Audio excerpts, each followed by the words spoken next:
Praise the Lord. ജീവജലത്തിൻ്റെ പുതിയൊരു എപ്പിസോഡിലേക്ക് എല്ലാ സഹോദരങ്ങൾക്കും വേഗം വരുന്നവനായ യേശുക്രിസ്തുവിൻ്റെ അതിപരിശുദ്ധ നാമത്തിൽ സ്നേഹ വന്ദനം.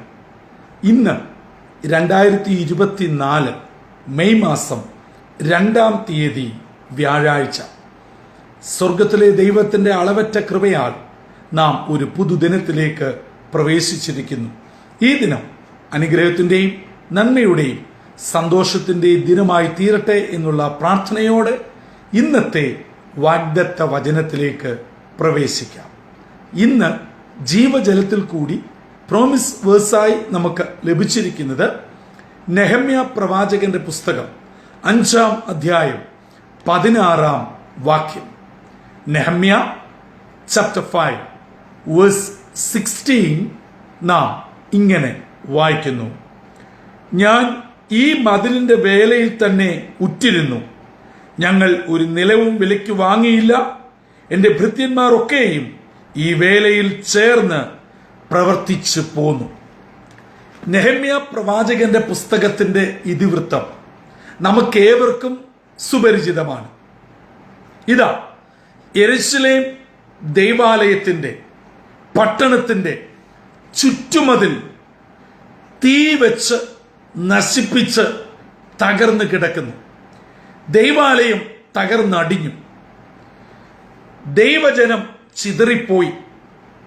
അർത്ഥേസഷ്ട രാജാവിന്റെ അരമനയിൽ പാനപാത്രവാഹകനായിരുന്ന അതേ ഈ നെഹമ്യാവ് തന്റെ സഹോദരന്മാരിൽ നിന്നും ഈ വാർത്ത കേട്ട് രാജാവിന് ദൈവം ഉള്ളിൽ തോന്നിപ്പിച്ച് അനുമതി പത്രവുമായി യെരുശലേമിൽ എത്തുന്നു.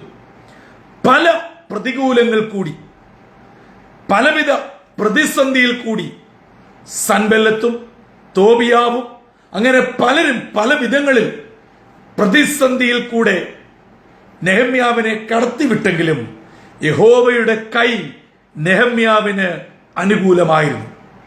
അവരൊന്നിച്ച് പണിയുവാൻ പുറപ്പെട്ടു. പെരുമ്പാമ്പുറവിൽ കൂടെ പോലും കടന്നു പോകുകയും അവർ ഒരു കൈയിൽ പണിയായുധവും ഒരു കൈയിൽ രക്ഷയ്ക്ക് വേണ്ടിയുള്ള ആയുധങ്ങളും പിടിച്ചുകൊണ്ട് അവർ പണി ചെയ്തു. അവർ മറ്റൊന്നിലും ശ്രദ്ധിക്കാതെ നെഹമ്യാവ് ഇന്നത്തെ വാഗ്ദത്ത വചനത്തിൽ പറയുകയാണ്, ഈ മതിൽ പണിയിൽ തന്നെ ഉറ്റിരുന്നു.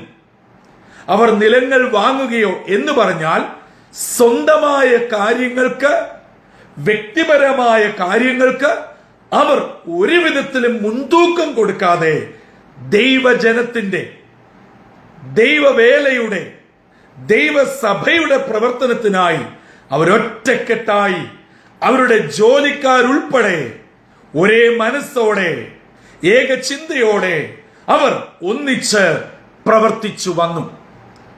2024 മെയ് മാസം 2-ാം തീയതി വ്യാഴാഴ്ച അതിരാവിലെ ഇന്നത്തെ വാഗ്ദത്ത വചനം കേട്ടുകൊണ്ടിരിക്കുന്ന മാതാപിതാക്കളെ, സഹോദരി സഹോദരങ്ങളെ, നിങ്ങളുടെ ജീവിതത്തിൽ ചില കാര്യങ്ങൾ നടക്കേണ്ടതായിട്ടുണ്ട്.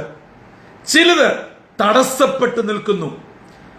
ചിലത് പിശാച് തകർത്ത് കശക്കി എറിഞ്ഞിരിക്കുന്നു. ചിലത് യെരുശലേം ദൈവാലയവും ചുറ്റുമതിലും കിടക്കുന്നത് പോലെ തീ വെച്ച് ചുട്ട് ദഹിക്കപ്പെട്ട് നശിച്ചു കിടക്കുന്നു. നായ്ക്കളും ജാതികളും കയറിയിറങ്ങുന്നു. ഇതുപോലെ ഛിന്ന ഭിന്നമായ അവസ്ഥയിൽ ഈ രാവിലെ ദൈവജനം കേൾക്കുന്നവർ എന്നെ കേൾക്കുന്നുണ്ടാവാം. നിങ്ങളുടെ വേദന, നിങ്ങളുടെ ഭാരം, നിങ്ങളുടെ സങ്കടം ആരോടും പറയാനില്ല. ആരും കേട്ടിട്ട് കാര്യവുമില്ല. ഇതിന് ഒരു അറുതിയില്ല. അതെ, ഞാൻ കരുതി 2024 ജനുവരിയിൽ ഇതിനൊരു മാറ്റം വരും. അല്ല, ഫെബ്രുവരിയിൽ, അല്ല മാർച്ചിൽ, അതുമല്ല ഏപ്രിൽ നിശ്ചയമായും ഒരു വ്യത്യാസം വരും. ഇല്ല, മെയ് ഇന്ന് 2 പ്രവേശിച്ചു. ഇന്നും എന്റെ സ്ഥിതി അത് തന്നെ, അല്ലെങ്കിൽ അതിലും വഷളാണ്. ഇനി ഞാൻ എന്തിന് പ്രാർത്ഥിക്കണം, എന്തിന് ദൈവത്തെ ആരാധിക്കണം എന്നിത്യാദിയുള്ള സംശയങ്ങളുടെയും നിരാശയുടെയും ചോദ്യങ്ങളുമായി എന്നെ ആരെങ്കിലും കേൾക്കുന്നുവെങ്കിൽ വാഗ്ദത്ത വചനം നിങ്ങളുടെ ഹൃദയങ്ങളിൽ കുറിക്കൊള്ളുക. നിങ്ങൾ ഇറങ്ങിത്തിരിക്കുന്ന നിങ്ങളുടെ പ്രശ്നമേറിയ സങ്കീർണമേറിയ വിഷയത്തിനു വേണ്ടി ഉറ്റരിക്കുക. അതിൽ മാത്രം ശ്രദ്ധ കേന്ദ്രീകരിക്കുക, പ്രാർത്ഥിക്കുക, അധ്വാനിക്കുക, ഒന്നിച്ചേർന്ന് ദൈവസന്നിധിയിൽ ജാഗരിക്കുക. അതൊരുപക്ഷെ നിങ്ങളുടെ കുടുംബമായിട്ടായിരിക്കാം, അല്ല ചില കൂട്ടായ്മ സ്നേഹിതർ ഒന്നിച്ചായിരിക്കാം, അതുമല്ല നിങ്ങളുടെ സ്ഥലം സഭയായിരിക്കാം. എങ്ങനെയുമായിക്കൊള്ളട്ടെ, നിങ്ങൾ ഒന്നിച്ച് ഒരു കാര്യത്തിനു വേണ്ടി ഉറ്റിരുന്ന് ഏകാഗ്ര ഹൃദയത്തോടെ ഒന്നിച്ച് പ്രാർത്ഥിച്ച് മുന്നിട്ടിറങ്ങിയാൽ, എന്നെ കേൾക്കുന്ന സഹോദരങ്ങളെ, നിങ്ങളുടെ വിഷയങ്ങൾ എത്ര ഭീകരവും എത്ര അസാധ്യവും എത്ര പ്രതികൂലമേറിയതുമായിക്കൊള്ളട്ടെ, നെഹമ്യാവിനോട് ചോദ്യര്. നെഹമ്യാവ് കൃത്യമായി എല്ലാ മേഖലകളിലും അതിന്റെ മതിലുകൾ പണിത് അതിന്റെ വാതിലുകൾ ഉറപ്പിച്ച് കാര്യങ്ങൾ ക്രമീകരിപ്പാൻ സ്വർഗത്തിലെ ദൈവം ഇടയാക്കി. അതെ, യഹോവയുടെ ദാസന്മാരായ ഞങ്ങൾ പണിയും എന്നുള്ള അവരുടെ ദൃഢനിശ്ചയവും ഉറക്കെയുള്ള വിശ്വാസ പ്രഖ്യാപനവും ദൈവം അവർക്ക് അത് നടത്തി കൊടുത്തുവെങ്കിൽ, ഈ അതിരാവിലെ ഇന്നത്തെ വാഗ്ദത്ത വചനം കേട്ടുകൊണ്ടിരിക്കുന്ന എന്റെ പ്രിയ ശ്രോതാക്കളെ, സഹോദരങ്ങളെ, നിങ്ങളുടെ വിഷയം എത്ര കടുപ്പമേറിയതുമായിക്കൊള്ളട്ടെ, അസാധ്യം നിറഞ്ഞതായിക്കൊള്ളട്ടെ, രോഗാവസ്ഥയിൽ കിടന്ന് ഡോക്ടർമാര് പറഞ്ഞേക്കാം ഇതിന് മാറ്റമില്ല, ഈ അവസ്ഥയ്ക്ക് ഒരു വിധത്തിലും ഇനി ഒരു വിടുതലില്ല. എന്നാൽ ഇന്ന് ദൈവത്തിന്റെ വചനം പറയുന്നു, മകനെ, മകളെ, നിങ്ങൾ ശക്തമായി ഉറ്റിരിക്കുക, അതിന്മേൽ ദൈവം വിടുതൽ തരും. നിങ്ങളുടെ സ്ഥലം വിൽക്കുവാനുള്ളത്, അത് വിറ്റിട്ട് നിങ്ങളുടെ കാര്യങ്ങൾ നടക്കുകയുള്ളൂ. ഒരു ഭവന പണി, കുഞ്ഞുങ്ങളുടെ വിദ്യാഭ്യാസം, അവരുടെ പരീക്ഷ, അവരുടെ റിസൾട്ട്, ജോലി, വിസ, വിവാഹം, തലമുറ, എന്താണ് നിങ്ങളുടെ മുമ്പിൽ ഇന്ന് സങ്കീർണമായി അസാധ്യമായി നിൽക്കുന്നത്? ആ വിഷയത്തിനു വേണ്ടി ഇന്നത്തെ വാഗ്ദത്ത വചനം പോലെ മറ്റുള്ളതെല്ലാം മാറ്റിവെച്ച് ഏകാഗ്ര ഹൃദയത്തോടെ ഉറ്റിരുന്ന് പ്രാർത്ഥിക്കുക. നിശ്ചയമായും ദൈവം ഇടപെടും, പ്രവർത്തിക്കും. പ്രതികൂലങ്ങളെ അനുകൂലമാക്കി ദൈവത്തിന്റെ അത്ഭുതം നമ്മുടെ പ്രാർത്ഥനാ വിഷയത്തിന്മേൽ ഇടപെടുക തന്നെ ചെയ്യും. അങ്ങനെ ഇന്നത്തെ ദിനം വിടുതലിന്റെയും അനുഗ്രഹത്തിന്റെയും നന്മയുടെയും സന്തോഷത്തിന്റെയും ദിനമായി തീരട്ടെ. അതിന് ദൈവത്തിന്റെ പരിശുദ്ധാത്മാവ് ജീവജലം ശ്രവിക്കുന്ന ഏവർക്കും ഇടയാക്കട്ടെ. ദൈവത്തിന്റെ കൃപയും സമാധാനവും നാം ഏവരോടും എല്ലായ്പ്പോഴും ഇരിക്കട്ടെ. തലകളെ വണക്കാം, പ്രാർത്ഥിക്കാം.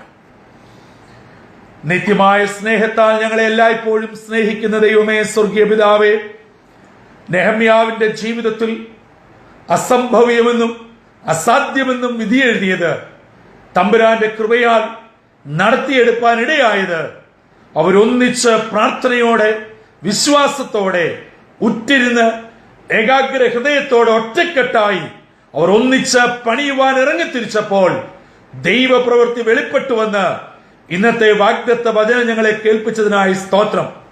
അപ്പ, ഈ നാളുകളിൽ ഞങ്ങൾ ആഗ്രഹിക്കുന്ന ചില വിഷയങ്ങൾ, ഞങ്ങളുടെ ഭാരങ്ങൾ, അസാധ്യമായി നിൽക്കുന്ന ചില പ്രശ്നങ്ങൾ, അതേ ശത്രു തീയിട്ട് ചാമ്പലാക്കുമെന്ന് പലപ്പോഴും വെല്ലുവിളിക്കുന്ന ജീവിതത്തിന്റെ ദുരനുഭവങ്ങൾ സകലവുമായി അപ്പന്റെ അടുക്കൽ വരുന്നു.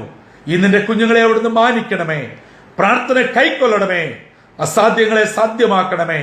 ഇന്നത്തെ ദിനം അനുഗ്രഹത്തിന്റെയും വിടുതലിന്റെയും സന്തോഷത്തിന്റെയും ദിനമായി ദൈവകൃപയോടുകൂടി പരിപാലിക്കണമെന്ന് യേശുവിൻ നാമത്തിൽ അപേക്ഷിക്കുന്നു. കൃപയോടെ കേട്ട് ഉത്തരമരുളുമാറാകണമേ. ആമീൻ, ആമീൻ, ആമീൻ. പ്രിയ ദൈവജനമേ, ഇന്നത്തെ വാഗ്ദത്ത വചനം ഹൃദയത്തിൽ ഏറ്റെടുത്ത് ഏകാഗ്ര ഹൃദയത്തോടെ മുഴങ്കാലുകളെ മടക്കി ശക്തമായി ഉറ്റിരുന്ന് പ്രാർത്ഥിക്കുക. ബാക്കി ചിന്തകളെല്ലാം മാറ്റുക. പ്രയോറിറ്റി നമ്മുടെ ഈ പ്രധാനപ്പെട്ട വിഷയത്തിന് മാത്രം വെച്ചുകൊണ്ട് ദൈവസന്നിധിയിൽ സമർപ്പിക്കുക. ഇന്ന് തന്നെ തമ്പുരാൻ നിങ്ങൾക്ക് വേണ്ടി ഇറങ്ങി പ്രവർത്തിക്കും. ആ ദൈവകൃപ എന്നെ കേൾക്കുന്ന ഏവർക്കും അനുഭവിപ്പാൻ ഇന്നത്തെ ദിനം ദൈവത്തിന്റെ പരിശുദ്ധാത്മാവ് ഇടയാക്കട്ടെ. അതിന് നമ്മളെ തന്നെ താഴ്ത്തി സമർപ്പിക്കാം.